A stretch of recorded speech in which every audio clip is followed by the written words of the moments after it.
All right, everybody.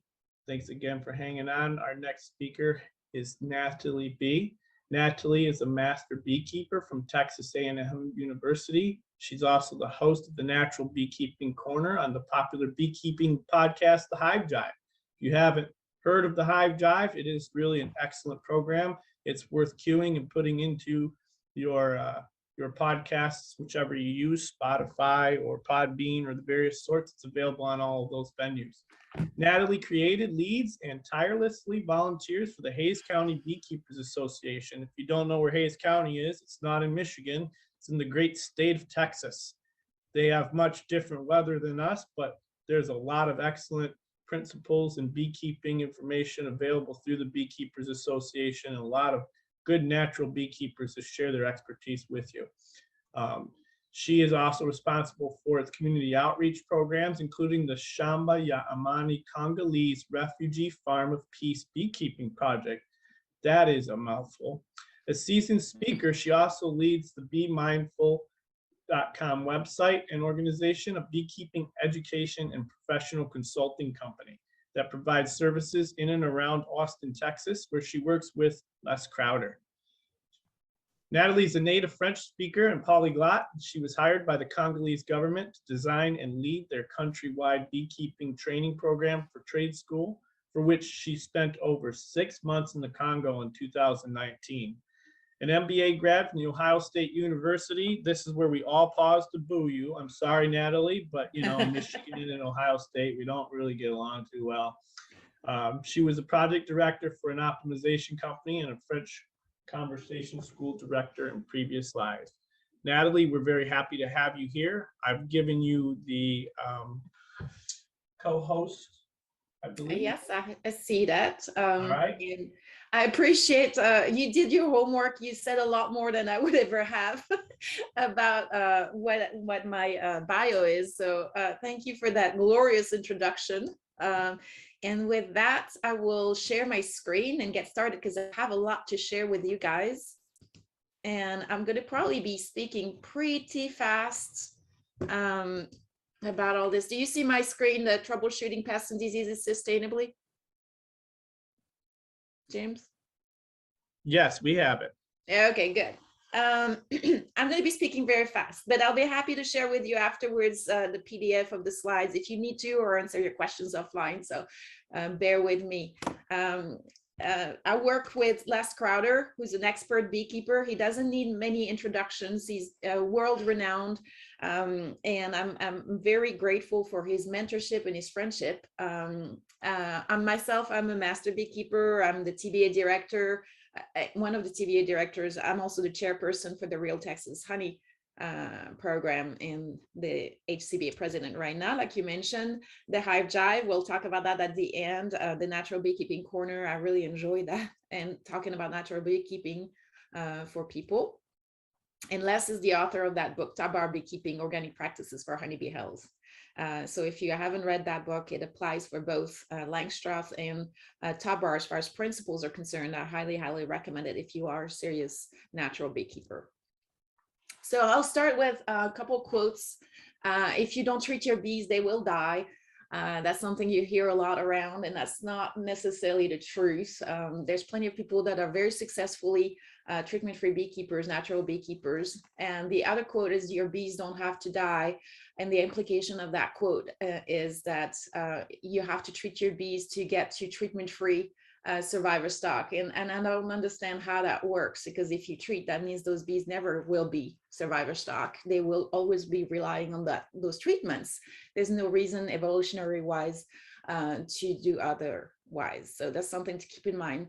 The other thing I wanted to mention is that in nature, the average failure rate for colonies in their first year is 75% or so. And anything below that is actually a great success. And colonies die. If they didn't die in nature or in our apiaries, we would be overwhelmed with colonies of honeybees. So while it's sad, it's a natural part of evolution and the survival of the superorganism that we need to keep in mind and not necessarily at all costs prevent, even though there's a potentially a financial impact. We'll talk about how to mitigate that in a minute.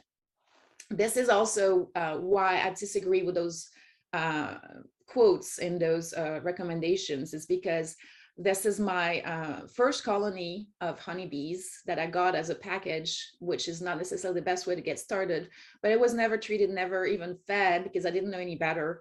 And it has survived 8 years without any intervention whatsoever.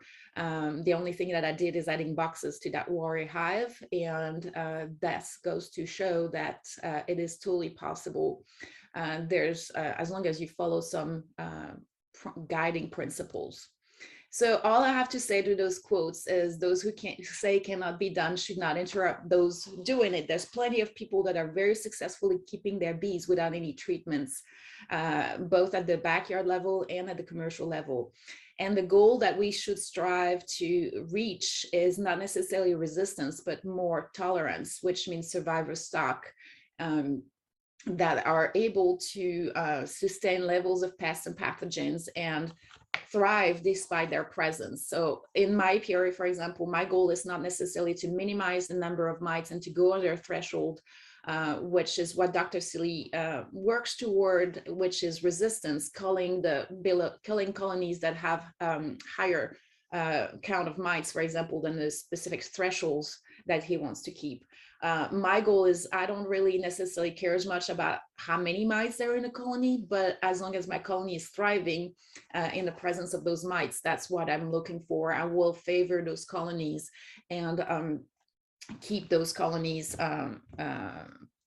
give them priority in my apiaries. That's where, if I do any kind of selection, that's where I'm going. By the way, when it comes to selection, it's better to select against traits that you do not want to keep, as opposed to selecting for specific traits like mite resistance or VSH, because what happens when you select for traits, you're leaving out of the equation a lot of potentially benefic genetic traits, and you're impoverishing the genetic lineage of your bees. So genetic diversity is the key. And so you want to keep as much of that diversity in your colonies as possible. And the only way to do that is select against traits that you don't want and keep everything else. The reason why also I think that natural treatment-free beekeeping is very pertinent is because over time raising bees without treatments actually does produce much hardier bees. And then if we treat our bees with chemicals, what we're doing really is we're helping weaker genetics to propagate. We're multiplying weaker bees, and that also allows the strongest mites to breed even stronger mites. So we're favoring the pest and weakening the host. And for any one hive that was treated and survived, I wanted to remind everybody there's another one that was treated and didn't survive. So when we talk about mite bombs, it's not necessarily treatment-free versus treated hives. It happens in all hives that collapses, whether they were treated or not. The biggest danger, in my opinion, is treated drones mating with virgin queens and contributing disproportionate amount of unviable or weaker genetic to the queen spermatheca, making your queens, if you're trying to be treatment-free, not as good quality because of it. So with that, I'll get off my soapbox and we'll talk about the actual topic for the day, which is troubleshooting pests and pathogens sustainably. And that starts with integrated pest management. So we'll start with the definition of what integrated pest management is. In short, it's IPM, the acronym, and it's basically a pest management strategy that integrates a combination of tactics throughout those various levels that you see on the right: educational, cultural, physical, biological, and chemical. The goal is to reduce pest populations and pathogens impact, and to do that as non-intrusively and as effectively as possible. We want to do the least amount of harm to the colony, because a lot of interventions, especially the chemical ones, will take a toll on those colonies. So we need to keep those to a minimum. The implications is that IPM is basically sustainable science-based decision-making process that helps mitigate the environmental threats, but mostly to prevent and identify and then manage risks that are associated with pests and pathogens. The key is to really prevent. And the other aspect of that is to decrease resistance to treatments. The implication is that it looks like a pyramid where the base is like the food pyramid. You want the most of the bottom of that pyramid and the least of that top of the pyramid. And the goal is to really prevent problems rather than intervening after the problems arise. So we're going to look at those 5 levels, the identification and understanding of the pest and the life cycle of the colony as well. The second level will be cultural controls and sanitation. The third level of the IPM pyramid is physical and mechanical. And then you have above a certain line where we stop. And we think that everybody should stop, but that's not always the case, is biological and chemical control. So first level of the pyramid is identification and understanding of the pest, but also the life cycle of the honeybee as well. So understanding the biology and life cycle of the pest is a foundation for disrupting its reproduction and limiting the damage it can cause. The key here is to really understand how a healthy colony of honeybee looks and behaves.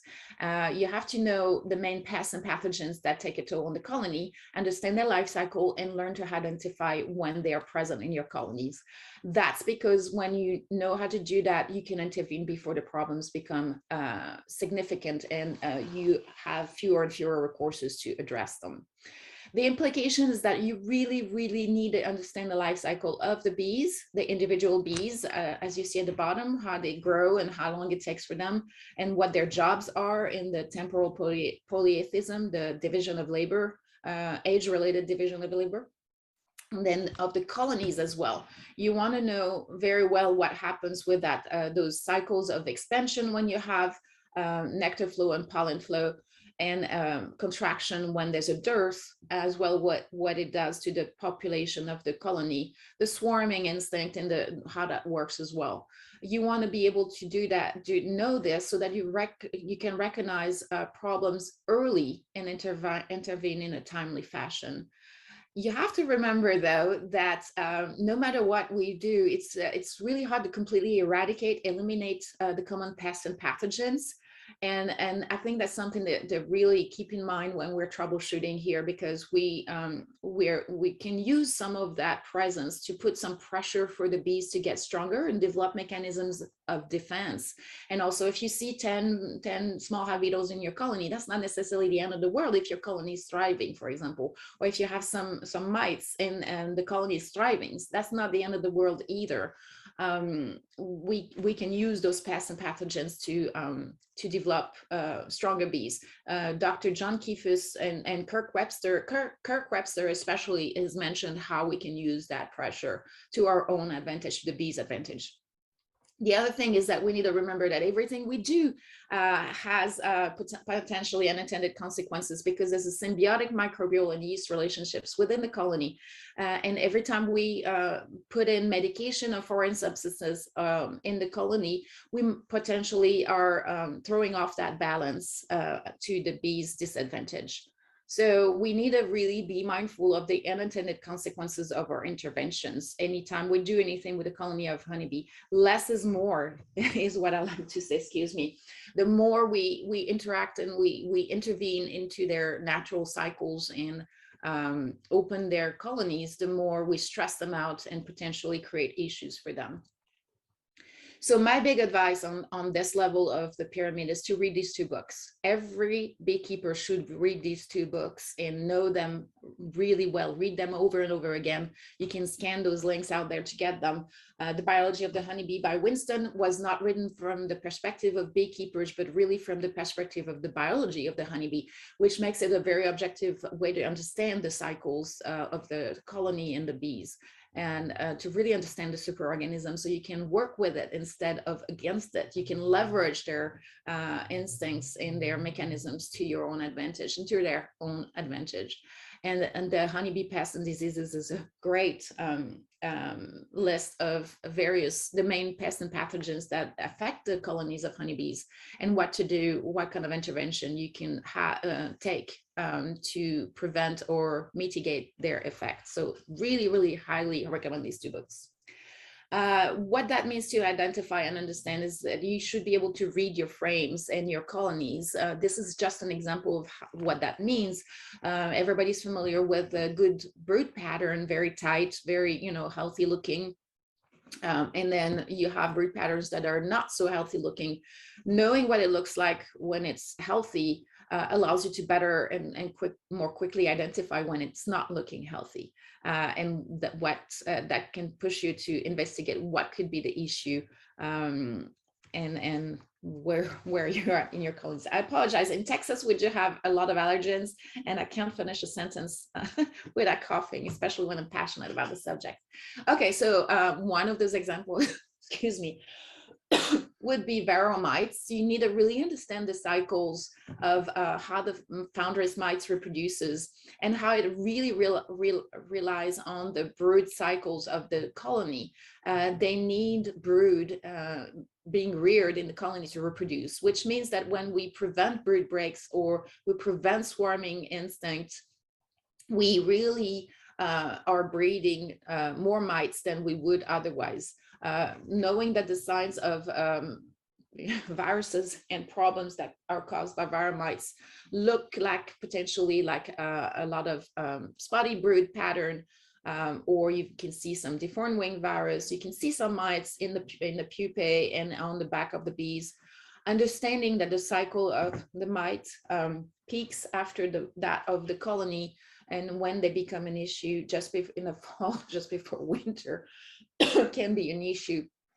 But remember also that the spotty brood pattern is not always necessarily a sign of problems with mites. It can also be a sign of inbreeding. And I would argue very strongly that having a problem with mites is a sign of an underlying problem with either your genetics or your queen, the quality of it. Maybe you have stressors. A healthy colony of honeybees that have the right genetics and the right nutrition should be able to manage their populations of mites, but mostly be tolerant to the viruses they transfer. This is a sign that, this is an example of what you should be able to recognize. Well, first of all, you should be able to see where the queen is on that slide. You need to train your eyes to that, but these are the signs of parasitic mite syndrome that you want to be able to recognize, which are actually in this case mostly signs of a few viruses and European foul brood. Like you see here, you have larvae that are looking pretty gnarly and discolored and melty. You can also see signs of deformed winged virus potentially, and those signs show that you have an issue with either European foul brood or the crud or small or Varroa mite infestations and viruses they transfer. Knowing the life cycle of the small hive beetle is another way that you can intervene naturally by understanding where you can stop that life cycle. For example, you have when the beetles enter the hive, they will reproduce, they will hide and reproduce in the comb, looking for proteins in the brood cells or pollen bee bread cells. And once they take over, they will produce a lot of little larvae that will even slime your colony. So knowing all those signs, but also that life cycle allows you to understand that when those larvae come out of the hive, they will pupate into the ground, and you can interrupt that cycle right there. You could put some, I think it's called livestock rock salt, or you can put some finely crushed granite on the ground if you have an infestation of small hive beetles, but mostly take out contaminated frames of that are filled with larvae, and decrease the size of your equipment, condensate your colony into a much smaller box, and eliminate a lot of the pressure by getting rid of those contaminated frames as well. So that's another way to do this. This is a way to interrupt and mitigate that pest, the specific pest. Those two books, that books about pests and pathogens will give you a little bit more information about that as well, and other ways to deal with that. The second level of the integrated pest management pyramid that you can leverage to troubleshoot problems and minimize those before they even arrive is cultural controls and sanitation. What that means is that you want to really use good queens. That means, and I cannot emphasize enough how important that is. You want to get local survival stock, meaning queens that are raised locally in your area or general area. They will always do better than the queens that have been imported from other states or other potentially regions like Hawaii. And they need to be untreated if they're going to be more resilient. They will always be more resilient when they're untreated, preferably if they're tolerant to the viruses and the problems that Varroa mites introduce, and resistant potentially as well. You want to leverage hybrid vigor over inbreeding depression, meaning you want to make sure that your queens are well mated, and it starts with well-fed queens that will be stronger and more able to go and mate really well, and leverage that polyandry for introducing hybrid vigor through a diversity of genetics. And you also want, Michael Bush might talk about that later, you want to make sure that they were well established when they were harvested and sent to you. If you're buying queens anyway, you want to make sure that they have had a full breeding cycle to develop their ovaries and their reproductive system well enough. So that's important as well, to ask those questions to your providers if you're buying these. Avoid cross-contamination of equipment and colonies. That goes without saying. You don't want to transfer diseases from one colony to the other, or from one apiary to the other. Important as well is old comb culling or rotation of old comb. You don't want to keep your bird's nest on the same old dirty, dark, small cell sized comb that's filled with diseases and introduces stress on the colony. You want to cycle that out as you harvest honey throughout the seasons. Natural comb is better than non-natural comb. You want to let them, we're going to talk about that in a little bit, build their own natural wax comb and let them choose their own cell size. That's going to really help out as well. Keep in mind that all those strategies that I recommend here, or that are recommended by the Integrated Pest Management pyramid, are a set of tools that you can put in your bag. The more of those tools you put in your bag to fight against those pests and pathogens, the stronger your colony will be and the fewer problems you're going to have. Not everybody likes natural comb, and that's okay. Just know that you're leaving off of the tool bag one of the tools that the bees use to fend off against those problems. Allowing for brood breaks, meaning if you have a colony that you prevent swarming all the time and you push them to have brood constantly in the colony, you're going to increase the chances that the reproductive cycles that the mites will be able to leverage to increase their population, and you're going to eventually increase the problems that caused by the mites that way. You want to minimize the stress. You don't want to go inspecting your colonies too much. You don't want to go in too deep for too long. If you don't have to go through the bird's nest, avoid going in there at all. Avoid opening your colonies at all if you don't have to. We recommend no more than 2 to 4 weeks inspections, and not even having to go in too deep at that point. Anytime you open up a colony, especially in Langstroth equipment, you're opening up the entire roof, letting the humidity levels get thrown off base. The temperatures, they will have to manage their temperatures back to equilibrium. That takes energy for them to do that. And the volatile compounds that are in the colony, in the bird's nest especially, they vaporize propolis compounds and keep it to sanitize the nest and keep their babies healthy. And when you open up and crack up that bird's nest, then you let those compounds get out, and that's another stressful way that's also a stressor to the colony. And lastly, you want to keep strong colonies. And when I mean by strong colonies, that doesn't mean huge, large colonies. That means colonies that are able to cover up all their comb and feed their brood adequately. That's what a strong colony is. A strong colony could be a smaller colony. Actually, feral colonies that are surviving are not necessarily big. So again, don't import queens from Hawaii if you live in Florida or Georgia or Texas or Michigan especially, and make sure that they have enough food and they're not stressed from nutrition problems. This being said, you want to not necessarily feed your bees either. There's a trend to feed open feeding or open pollen feeding, pollen patties, sugar syrups. The problem, oh, my favorite, those soft sugar bricks. There's a beekeeper that's pushing those soft sugar bricks, and it contains pollen and it contains essential oils, and it contains all kinds of things. And basically it's equivalent to force feeding your bees at times where they don't necessarily need it, because if you remember, their cycle follows the pollen cycles. And if you throw them off by feeding them pollen out of season or pollen that's not in the, those pollen substitutes are not necessarily pollen either. The soy-based one, always favorite of mine, soy-based one are actually toxic to the bees. So just something to keep in mind as well. But by feeding them, especially pollen, you throw off those cycles, and the colony of honeybee can be really stressed out. That has implications as well. You can induce premature swarming before there's drones available for mating with those queens. You lose your old mated queen to that premature swarming, and your virgin queens don't have necessarily the drones to mate with.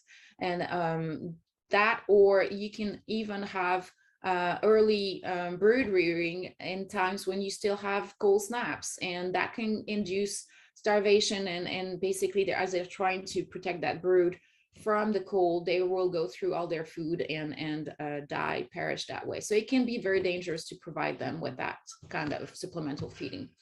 The other thing to keep in mind is that if you have a problem with nutrition, you might have a problem with intensity and capacity for your colonies. You might want to try to reduce the number of colonies that you have in your apiaries and adapt to that rather than feeding and pushing for more colonies in an area that cannot sustain it. Natural wax is super important in our opinion, it holds history and memory. They communicate, and they have some information in there as well, but also it acts as a liver for the colony. It removes toxin from the colony and the honey, the brood. It's lipophilic. It absorbs toxins, but it also absorbs all those treatments that you put in there, most of them anyway. We recently had a young lady that purchased what she thought was treatment-free bees on comb nukes, and they were actually treated with apivar, and the colonies collapsed from a toxic shock because the combination of that apivar, the amitraz that's in it, with local pesticides and fungicides created a synergistic reaction where it was highly toxic to the colony. So those residue that were in the wax ended up being a huge risk for the colony. So try to keep those out of your wax. The other thing is that it's an information highway. That's where the bees dance, and they use vibration to communicate in the dark of the hive. And I would say if you're using foundation, especially the plastic foundation that's really stiff, you're muffling that information, that communication, and that's making foraging less efficient as they are less able to communicate. And lastly, I would say natural wax allows for cell sizes that the bees need, because foundation tends to have much larger cells than you have that the bees would otherwise use in nature. And that means that gives more time for the Varroa mites to reproduce, right? You have larger cell sizes, larger bees, they take longer to develop. That means there's more time for Varroa mites to develop. So if you want to not favor the Varroa mites, go with natural cell size. And also that allows them to be healthier, to do what colonies do best. They do things for a reason. They maximize their health, and if we intervene and prevent them from rearing drones or for rearing queen cells or cell sizes that they need, we're really impacting we're stressing them. So that's something to keep in mind. Where to get bees? I talked about getting good queens, getting good bees. The first thing you should try to do, especially for local survivor stock, is to try to catch swarms. There's all kinds of information out there on how to do that. If you have, colonies already, it's easier. If you don't, I would recommend using some tips for catching swarms, but they're going to be, you don't know exactly where they're going to be coming from. They could be escaped from a treated apiary, but you have a potential that they haven't. So in that case, you might be getting good bees that are going to be naturally resilient and tolerant of the pests and pathogens. So give it a try and see what it can do for you. If you are buying bees, I would recommend getting a good supplier. You want to ask the right questions. Where were your bees raised? Did you treat with anything? And so on and so forth. So this is a good resource. It's on our website. You can scan this. It's at BeMindful.com, treatment-free providers. And when you click on those bees, you can see who's next to you and what kind of services they have, they're offering, and their contact information. So just look for somebody that's the closest possible to you. Third level, and I'm trying to hurry up because I got much more to talk about. You want to intervene, you want to, the integrated pest management to troubleshoot and prevent problems from happening would be physical and mechanical interventions. And you want to basically prevent the trap from getting in or trap them to minimize their base population. Those are the kind of interventions you can also use to minimize issues for your colonies. That means we recommend equipment in good repair. You don't want the cracks and crevices. You don't want equipment that's old and leaky and drafty. That's the door open to pests like the small hive beetles or wax moths or all kinds of things. And those drafts can also be dreadful to the maintenance of their humidity and temperatures. You want, if you can, get rough cut wood. Those are also things you can do. They will propolis better on rough cut wood inside the nest, and that will help them have a healthier, stronger immune system. That propolis envelope is notorious for providing them protection. You want to mostly, you can use mechanical traps and you can use other barriers once you've got issues to mitigate that. But mostly what I would say the biggest step in this level, it would be to keep small entrances. The bees will control traffic, will defend themselves from robbers, will prevent intrusion of pests better, and will be able to better manage their flow of air and maintain their temperatures to the levels that they need. Then if you leave the door wide open, and in case of temperature, it's like leaving your front door open and trying to air condition your entire house. The bees are master airflow engineers, and they will be able to better control that into their colonies if their entrances are smaller. I know that people say, you know, put a penny in there when it's hot, or just put a screen bottom board. We actually recommend against screen bottom boards for several reasons. First, again, is the door wide open is hugely stressful to the colony. Because it's much harder to control their levels of humidity, their temperatures, and those vapor of propolis in the nest, but also it attracts robbers. It confuses the bees. They tend to start building comb underneath. If you have queens coming back, they tend to be confused as well. It's the door wide open to small hive beetles. The smaller ones can get through that. So you're just leaving the door open to that. All kinds of reasons why screen bottom boards are not recommended. Drone trapping, culling takes a toll. It's a huge energetic toll on the colony. A healthy colony will create drones, and they serve more purposes than just reproduction. They provide insulation. They allow genetic diversity in the area. So you just don't want to discourage that necessarily. And a healthy colony will produce just as much honey as another one that, whether it has drones or not. It's a sign of a really healthy colony. Powdered sugar applications can suffocate larvae. That cornstarch gets into the spiracles of the larvae. So we recommend against that as well. Those were 3 physical, mechanical interventions that we recommend against. But the ones above that are something that I would still recommend. So this is where we stop, really. And before we go on to the next level, I want to remind also that the more insulation, the better off your bees are going to be. If you use 1-inch pine, the Langstroth hives are notoriously poorly insulated. The cedar is 50% better, and then 2-inch obviously is twice as good as 1-inch. And you can build your hives with 2-inch lumber, especially if they're horizontal. It's harder, of course, if you're vertical, because then you have to lift stuff, but it's always better to go with thicker insulation.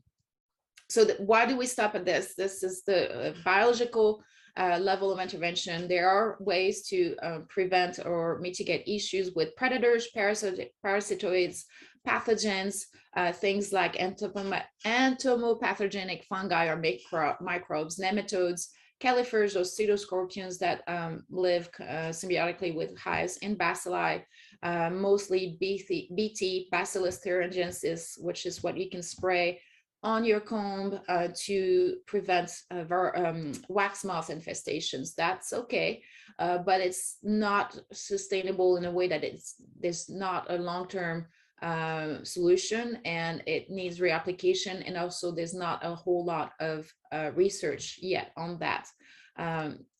If you stay on the 3 levels of the pyramid below, then you should be fine anyway. Then the next level would be the one to stay away from, is the chemical intervention, because it's toxic in all its levels. So that includes essential oils, thymal, apilifar, honeybee healthy. We like to put peppermint oil or things like that to attract bees to the food pad, the pollen patties and things like that. It's not good. It coats their guts. It prevents good absorption of nutrients. It also interferes with chemical pheromone messaging from the colony, so it's detrimental to the colony, and it stays in the wax because it's lipophilic. All the organic acids, the quote unquote organic treatments, they're like formic acid, oxalic acid, hobcard. All those acids introduce acidosis into the colony. They're really harsh on the bee bodies and potentially on their digestive system if they ingest it. And all they're doing is really taking a lesser toll on the colony than they are on the mites, but they are taking definitely a toll. And there's signs that some of those, there's resistance starting to appear amongst the mites, so they're not necessarily going to be. See, that's the problem. All these are going to lead to resistance, and they're only short-term interventions to problems. Synthetic chemicals, those are, in my opinion, the worst, because they are very they leave a lot of toxic residue in the colony and take the highest toll on the colony. So Apivar, Apiston, Checkmate Plus are the synthetic chemicals. And obviously the antibiotics, you introduce resistance to the bacteria when do the antibiotics, and if you use those proactively and too often, you end up having no solution when you actually need it for something. It's just like for human beings. Chemical controls, they're all more or less toxic. Some of them even require gas masks and heavy duty protection because they're so toxic to humans. And wood bleach is oxalic acid. The problem with this is that it's the dose that makes a poison, right? You might use formic acid and say there's some in the honey. Oxalic acid, there's some in the honey. It's natural, it's in nature. Yeah, but not in those doses. I would not take a shower in battery acid, but I would put some vinegar on my salad, kind of a thing, right? So there's something to keep in mind there. They're all toxic to bees. They all have it. You're trading off. You've got negative impacts, and that's where you need to be aware of that. This is an application of oxalic acid that killed a lot of bees. I've heard a lot of beekeepers burn their hives that way as well sometimes. Okay, chemical control impact. They all have an impact. All those have an impact. I'm not going to spend much time on that, but there's always an issue. They're very hard to apply. There's specific constraints, and so that's also, they can also contaminate your honey. So this Cornell University table that shows also the negative impact. Anything from queen loss to adult and brood mortality, queen events, supersedures, impaired queen reproduction, reduced drone sperm quality, There's all kinds of adult kills, bird kills, all kinds of things that can be happening to your colonies. And my big thing is always, well, if it's bad for the mites, and you know, how come it's I mean, it's going to have a take a toll on the bees as well, right? It's good for the bees but bad for the mites. How is that possible? There's a tool. So the tools for Varroa management that from the Holly Bee Health Coalition actually shows there's not really an impact to 30 to 40% of the colonies, and basically there's no impact to 30 or 40% of improvement. And that's the same amount. The one that was in the 40% was requeening using resilient stock. So if that's about the best, along with maybe one other intervention, then why not use requeening using resilient stock? If you really have problems, that's where I would say use that as a last resort. It doesn't have to be done willy-nilly. There's always a risk associated with requeening, and you're taking out of the gene pool potentially other genetics. But you know, if really nothing else can be done, that's where we would stop. Don't flip the pyramid on its head. Basically, don't treat prophylactically as a silver bullet. That's not going to solve your problems. That's going to rear weak bees. It's better to be more actively engaged with your colonies, be more knowledgeable, and know how to intervene. It takes a little bit more work and knowledge. I would argue it makes a better beekeeper out of you. But if you're going with the treatments and prophylactically doing it, you're not doing prevention, you're increasingly stressing your bees, and you're potentially propagating weaker genetics as opposed to allowing your bees to develop their own resistance and tolerance. So don't flip the IPM pyramid on its head, is what I would say. With that being said, I wanted to remind you a few of the rules. I mean, the things to keep in mind. I would say always the golden rule would be to start with good bees. If you're going to buy treated bees from commercial beekeepers and you're expecting to go treatment-free successfully, it's not going to happen. The chance that you're stacking the deck against you. You want to start with good bees, especially if you're going to be treatment-free. Now, whatever, you know, your beekeeping style, your practices, whether you treat or not, if you start with treatment-free bees that are resilient, you're going to be more successful. It's up to you after that if you want to treat or not. You want to respect the colony's life cycle. You want to work with the superorganism instead of imposing your own goals and push them in unnatural corners. You want to know what a healthy colony looks like at different times of the year so that you know if there's a problem or not. You want to know how to recognize the signs of issues early.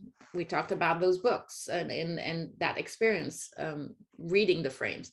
You want to intervene before it's too far advanced. Don't wait until the problems have settled in too far, because it's that much harder to troubleshoot. You want to keep the stressors to a minimum, whether it's inspections, whether it's nutrition, whether it's environmental stressors. You just want to make sure that you respect that integrity of the colony and don't stress them too much, because it's going to take a toll. It's all about how much of problems you introduce versus how many tools you give them to fend up for themselves. There's a balance, and if you throw the balance too much on one end, you're going to have problems, and if you throw it to the other side, you'll be more successful. Choose your equipment wisely, and I'm going to get to that in a minute. You want it to be well insulated, well maintained, small entrances, but also the style of equipment, I would argue, plays a role. You want a clean, natural comb to keep the bird's nest healthy. You want to shoot for tolerance over resistance. Actually, there's a great on the Texas Beekeepers Association, there's a great talk by Dr. Bartlett and about that tolerance and how survivor stock is the key, the solution to helping our bees. And you want to find successful mentors that are keeping their bees naturally if you're going to do it that way as well. There's plenty out there if you look for them. And the equipment, I would say, there's a lot of, it depends on your style. So if you're going to go with commercial beekeeping, you're going to want to go with the feeding. You want to go with the boxes that stack, the commercial Langstroth boxes, whether you're doing pollination, all the stuff. That's some way to keep your bees. But if you're not a commercial beekeepers, you do not have to keep your bees the same way the commercial beekeepers do, which means you have a choice of equipment. If you're not transporting your bees all the time, you can do horizontal beekeeping. This is a horizontal tabar hive, and you can minimize the stress on your colonies. The Langstroth hive, I would say, is not necessarily, is not the best for bees. There's research out there that they're very drafty. They're very, let me start. I'm sorry, I'll get off my soapbox after this, but it's managed. First of all, it's complicated. You do have vertical management, but you also have horizontal management with your bird's nest spanning several boxes. Sometimes it makes it very complicated. You have to contend with number of frames per box, and sometimes you have enough, you have too many, you don't have enough. That's something that gets complicated. The swapping of the boxes according to the season is very complicated. And it's stressful to the bees as well. But then the storage of the equipment off season can get very cumbersome. The point is that those are complicated, they're expensive, they're thinly insulated, or not insulated at all, I should say.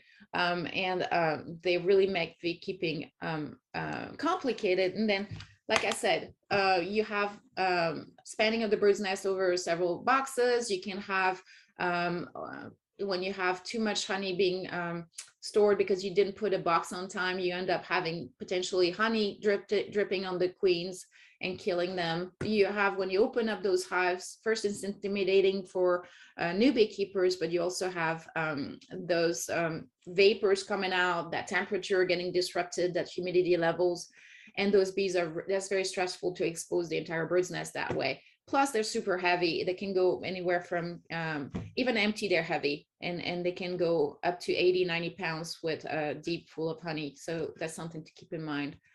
That they're hard to maintain in good standing. They crack, they they get old very fast and are unadapted to long-term maintenance. But anyway, I'll get off my soapbox. There's all kinds of reasons why they are not necessarily adapted to backyard beekeeping, but mostly what I wanted to get to is the chimney effect, the vertical management. In the winter months, you have the warmer air that tends to be escaping from the top of the colony, and then you have the colder air coming in. So your bird's nest, let's say it's at the bottom of that box, your honey's at the top. If the bird's nest is trying really hard to maintain that temperature around that queen, but because it's very thinly insulated and got that chimney effect going up, that heat that they generated at such high energetic cost will rise and go into the honey. Well, they're going to have to keep generating heat underneath, and that makes it really inefficient for them. And the summer months, the opposite is true. And that vapors, that heat and that vapor hitting a cold cover can create condensation and drip on your bees. So if you're going to go keep vertical management, I would say really insulate your top part of your colony, whether it's the winter or whether it's the summer months, because you want to prevent that warm air from, or that heat from really hitting that here and pushing the cold air out of the hive as well. So insulation on top in the winter, and then airflow in the summer. So you put like a secondary, put some spacers and another panel for shading your entire colony if you can. But that's one of the constraints of vertical management. And when you're doing horizontal beekeeping, it's a lot lighter, but mostly what happens is that you don't have to open the entire box. You can, here you see the bird's nest is going to be on your left, and you don't have to interfere with it. You can keep it integral. You can protect its integrity, basically. If you're harvesting, you can do it from the back of the hive. You don't have to open the entire thing. When you're inspecting, you can stop at the first brood comb and say, well, I see what I had to see. So unless I'm doing something specific like requeening or splitting or anything else, I don't have to go any further. That minimizes that stress that we were talking about. The other advantage is you can put two colonies in one box. If you are wondering if it's a modern hive or if it's a old fashioned hive, it's been there since the time of the Greeks. So it's not, the concept itself has been since the time of the Greeks. So the top bar concept has been there much longer than the Langstroth. This is what it looks like. This is a white mangum picture. You can see how they're building their comb naturally, and it's organized just like it would in the natural setting. My friends that are removers tell me that 90-something% of their removals are done in soffits in horizontal configurations. Bees do not prefer vertical configurations. They do like tree cavities because they're very well insulated. It doesn't mean they prefer vertical configurations. From the quotes from my, oops, sorry, this is my signal that I have 10 minutes or about that. So they prefer horizontal configurations. In natural wax is super important. So the top bar allows you to do that very naturally, very organically. The bees will build only their natural wax there.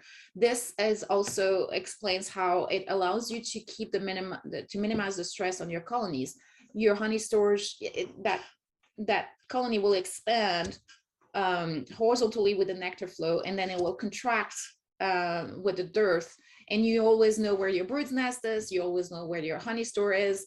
You know when you hit pollen, you're getting to the bird's nest. It's really very easy to manage, and the bees can maintain the integrity of their bird's nest in this horizontal expansion configuration. If you are interested in trying horizontal top bar hives, we have free plans. I'm not trying to sell you hives. That's the other thing you need to keep in mind. When people recommend specific types of equipment, they're trying to sell you equipment. That is not my goal. That is not our goal. Just keep in mind that commercial Langstroth boxes are ubiquitous because they're sold by commercial beekeepers, because a lot of people make money off of selling that type of equipment. It doesn't mean that it's the best for the bees, and it doesn't mean it's what's best for backyard beekeeping at all. So just keep that in mind. If you're interested in looking at our plans, you can find them on our website. It's basically just 5 pieces of wood for the body of the hive, a trough, and then 30 or 33 bars, depending on how long you want to make it. You can make it as long or as short as you want. So you can make nooks. You just use the same plants. You can put simple legs on each end, and all the plants are there. You can easily build one yourself or hire somebody that can do it for yourself. We also have come up with a very easy way to convert Langstroth to top bars by opening the end of the hive and then basically setting the easy cheesy nuke boxes and opening it to the inside of the hive, and the bees will build in your top bar hives that way. So that's, you know, an easy way to move from commercial Langstroth vertical beekeeping to horizontal top bar hive beekeeping. You need only just a few tools, a few boards of wood, rain cover, and then very simple tool. The most important one being table saw for the bars, or have somebody that can do it for you. The benefits of that and why it matters in troubleshooting pests and pathogens and keeping stressors to a minimum in the hive is you could listen to the episode of the Hive Jive called The People's Hive of the Future. It's episode number 107. If you want more information on this, you can get a lot more on that as well. If you're interested in Les Crowder and I's recommendations, discussions, answering questions from everyday beekeepers pertaining to the season, anything goes about feeding, about splitting, about catching swarms, about troubleshooting pests and diseases naturally, you can reach us. You can join us every Monday, 7:30 to 8:30 Central US time. We have a history of that in our Instagram at Be Mindful Honey Farms recordings if you want to see what the format is. But right now we are doing it only on Zoom And you can find a link on our website or just scan here. And it's an hour of beekeeper question and answers with a theme initially to get started. So this is the Zoom link right here. Sorry. The one that just popped up on the right side is the Zoom link, so that you can join us with that. And then we have a wonderful beekeeping classes, and especially a great apprenticeship. One Saturday a month, on the second Saturday of the month, we go hands-on and in the bees, and we do theory. And it's a 6-month credit rolling enrollment. And with that, we are happy to answer all your questions. Where you have my contact information, you can text or call, you can email me at BeMindfulHoneyFarms@gmail.com, and both Les Crowder and I can answer your questions. With that, I will take questions.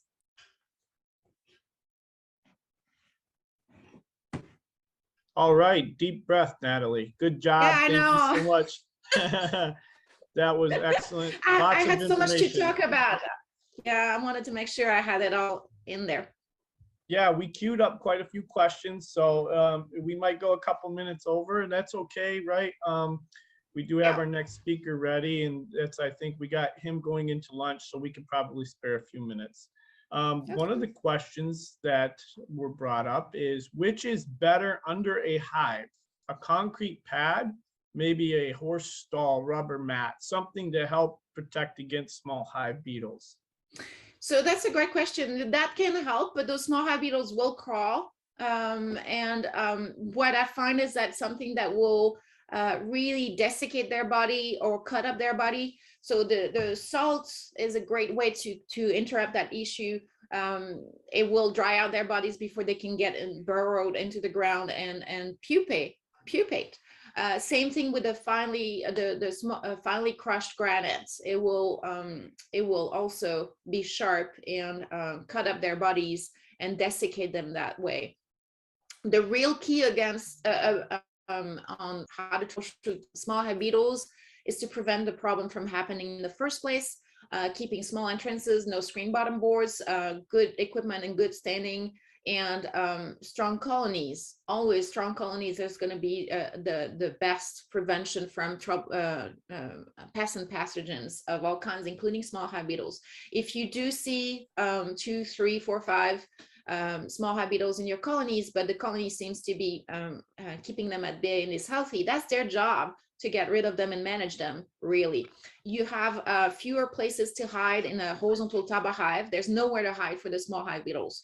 There's more places to hide in Langstroth hives. There's corners, there's above the frames, there's around underneath on the sides of the frames. It's a lot harder for a colony to manage that. So that's something to keep in mind as well. And I think that other than that, just kind of keep your colony strong. And if you've got an infestation, eliminate the contaminated resources and condense those colonies onto much smaller equipment. So this one, I think, is an excellent question for you, since you're a Texas beekeeper. A lot of beekeepers will run without insulation throughout the course of a summer and do ventilation, upper, lower ventilation in their colonies.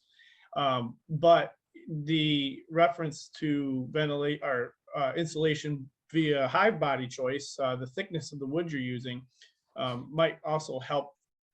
Like reference, I guess the question is, how can you provide ventilation or insulation for hive bodies in the summer?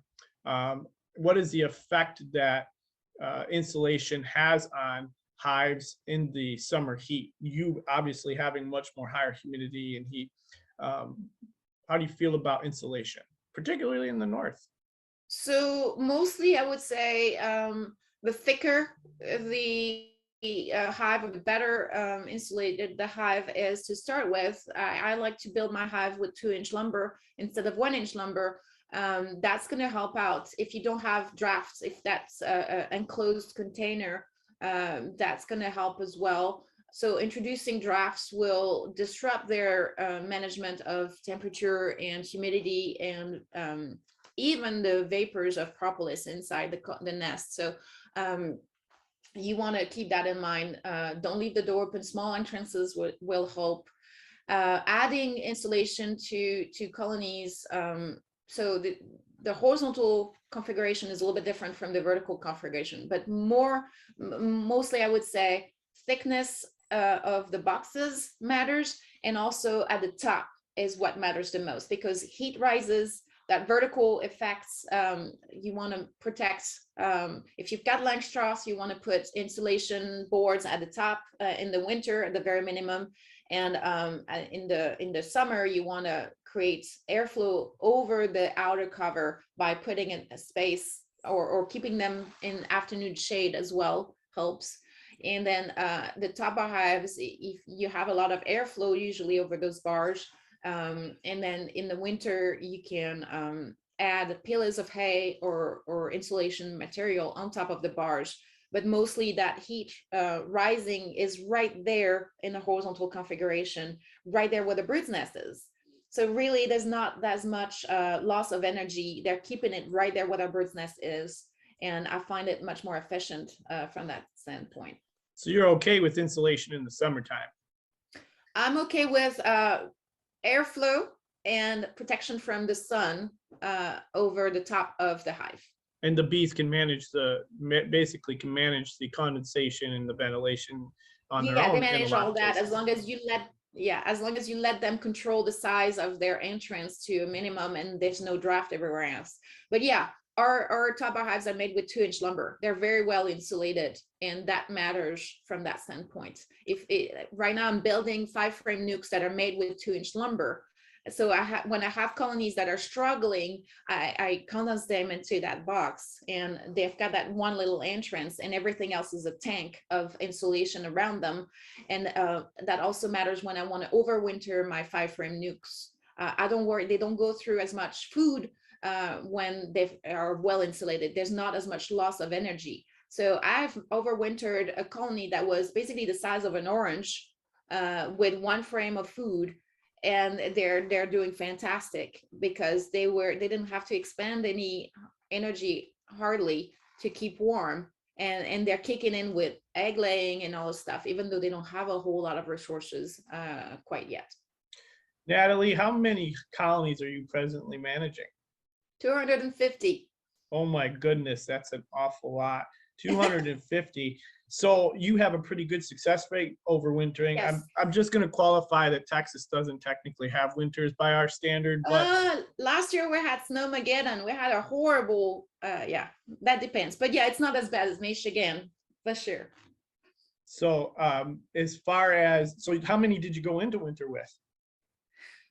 So I got into winter with about, so I haven't gone and measured everything, but the hives that I've gotten to, it looks like, I'm guessing you're trying to get to the percentage of survival over winter. And we get about 5 to 10% losses when we get into winter. Very good. That's very good.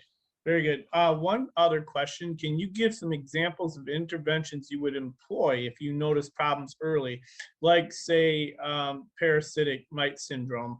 What are some things you would engage upon? I mean, at that point, a lot of colonies, especially in Langstrasse equipment, can basically be considered goners. Is there anything you would recommend or any kind of preventative interventions you could engage in to maybe reverse course?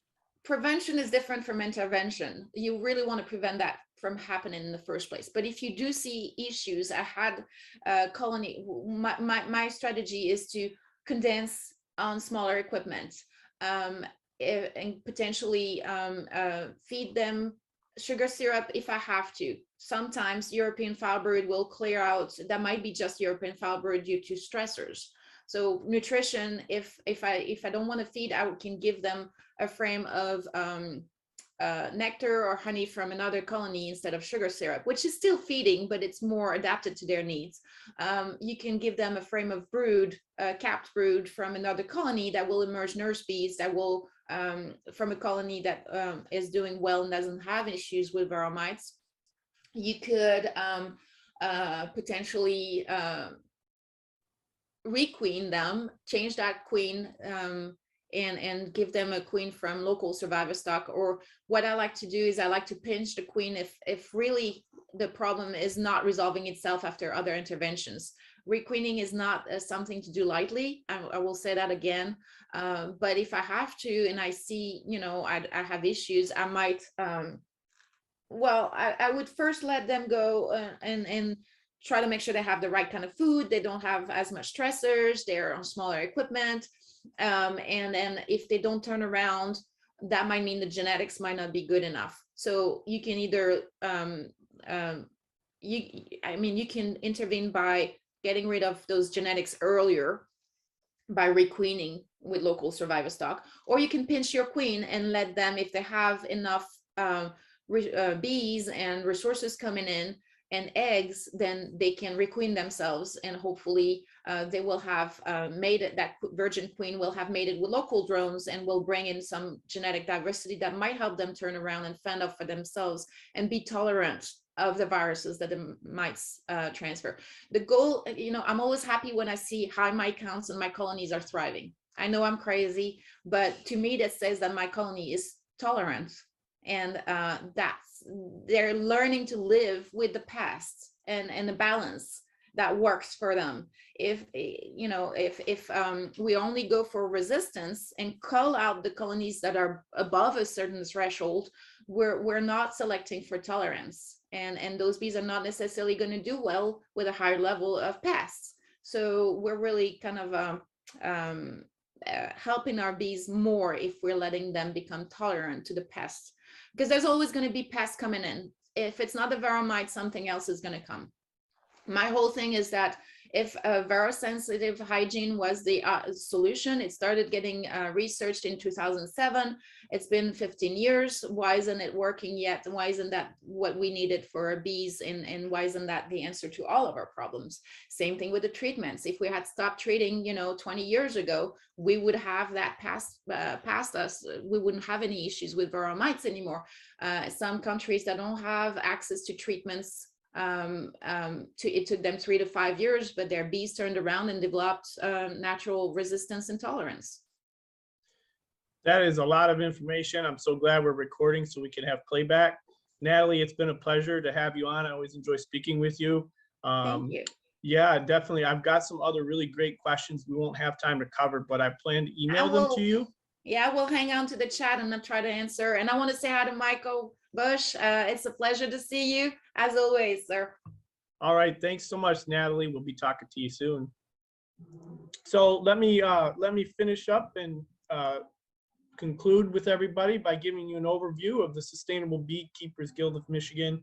Facebook group is open to everybody. It is an open forum. You don't have to be a member of the club to participate in that forum. We also have the Facebook group for the Michigan treatment-free beekeepers. It was a little bit of a different posting and conversation policy between the two groups, but the reason for that is clear and laid out in those policies on those particular venues.